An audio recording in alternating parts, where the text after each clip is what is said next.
What's up, guys? Welcome to Freak Show Freak Out episode 10. We're going to be talking about the episode Orphans, which is all about Pepper and her backstory. The episode starts out with her partner in crime, Salty, passing away.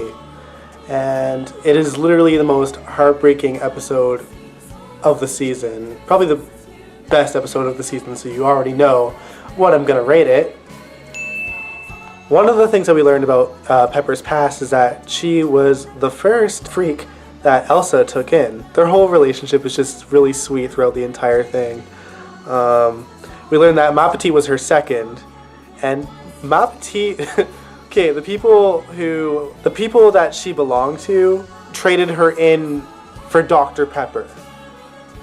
I mean, Dr. Pepper is good, but damn, the joke was funny, but really, but I was glad to see Ma Petite again, because she's my favorite. Anyway, back to Pepper. The whole episode, she is really depressed and angry and sad, so Elsa thinks it's best if she gets her away from the tent and brings her back to her family. And in one of the most craziest, epic moments of American Horror Story, they bring it back to season 2, which actually takes place about 10 years into the future, and they show how Pepper ended up in the asylum. If you guys watched season 2, they already had Pepper admit when the aliens made her smart that she was framed by her sister for the murder of her sister's baby. And now we got to see how that actually went down, and we got to see Sister Mary Eunice. Oh my god, I've missed Lily Rabe so much this season, so I was so glad to see her. Just to see the set of the asylum again and seeing Sister Mary Eunice before,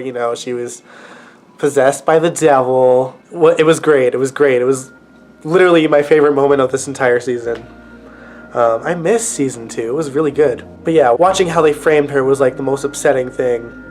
Kudos to Naomi Grossman for just acting these scenes out flawlessly. The whole episode, she was just amazing, and to have a character that literally just doesn't say anything and to just show that much emotion, you've got skills. I'm getting blurry. Why am I getting blurry? There we go. One thing I noticed after the episode, I was watching people's reactions on Tumblr, and a lot of people seemed to be upset that they showed Elsa Mars' picture at the end of the episode on a magazine cover in the asylum.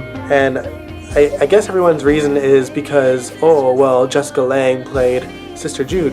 What you guys need to remember is that, all these actors are playing different characters every season. It doesn't mean that the characters themselves actually look like each other in the different worlds of American Horror Story, regardless of if they're connected or not.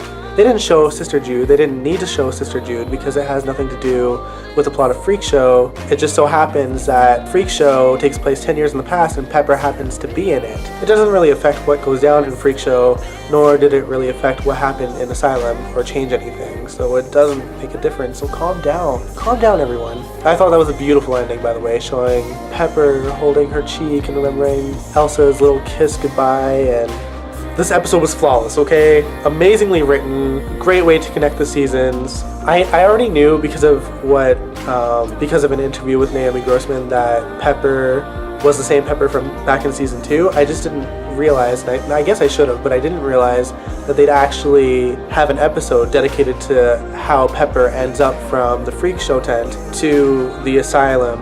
At the very least, I thought maybe they'd mention it in passing at the very end of the season, because that's when all the characters get killed or whatever, but we knew that Pepper would somehow end up in the asylum, so maybe they'd show it.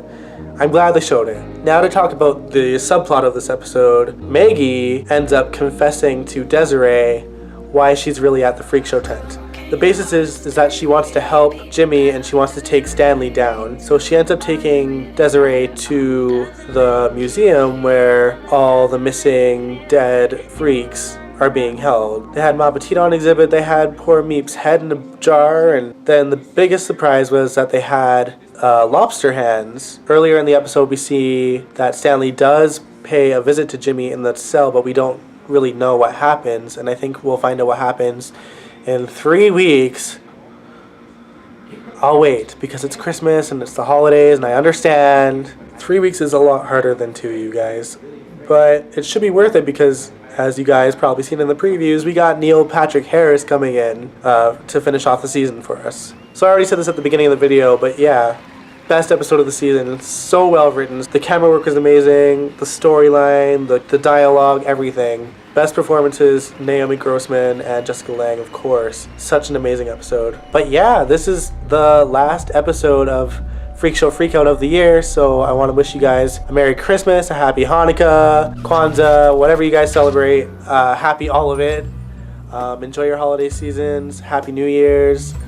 I will see you guys again in 2015. So until next year, peace out.